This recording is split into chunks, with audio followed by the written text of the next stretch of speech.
દીવના ઘોઘલા બીચ ખાતે કેન્દ્ર શાસિત પ્રદેશ વહીવટી તંત્રના સહયોગથી ભારતીય કોસ્ટગાર્ડ ખાતે દીવ મુક્તિ દિવસ નિમિત્તે એક ઓપરેશનલ ડેમો યોજાયો હતો। આ કાર્યક્રમનો ઉદ્દેશ ભારતીય કોસ્ટગાર્ડની ઓપરેશનલ ક્ષમતાઓ અને ભારતના દરિયાઈ હિતોનું રક્ષણ કરવા માટે બહુમિશન તૈયારી દર્શાવવાનો હતો। ડેમો દરમિયાન ભારતીય કોસ્ટગાર્ડ હેલિકોપ્ટર અને રિમોટ કંટ્રોલ્ડ લાઇફ બોટ દ્વારા શોધ અને બચાવ કવાયતોનું પ્રદર્શન કરાયું હતું।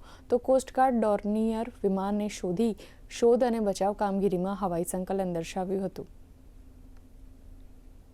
इंडियन कोस्ट गार्ड ने बहुत से डेमोन्स्ट्रेशन दिए जिसके अंदर उनके कैरियर्स थे, होवरक्राफ्ट था, फिर डोर्नियर जो एयरप्लेन है वो था और साथ में हेलीकॉप्टर के साथ उन्होंने डेमोन्स्ट्रेशन दिए कि कैसे कैसे कोस्ट गार्ड इंडिया में या फॉरेन कंट्रीज़ में लाइव्स जो है जो डेंजर रहती है इन ओशंस उसको कैसे उनको सेव करते हैं, यहाँ लाइफ सेविंग काम उनका कैसा रहता है, क्या क्या टैक्टिक्स रहती है, वो बच्चों को और सभी दीववासियों को दिखाया। कोस्ट गार्ड द्वारा आया बधी डेमोन्स्ट्रेशन बतावेला एना अंदर अमे हेलिकॉप्टर जोया, अमे एरक्राफ्ट जोयु अने पछी अकस्मात कई थाय एनु लाइव डेमोन्स्ट्रेशन करने बताव्યું।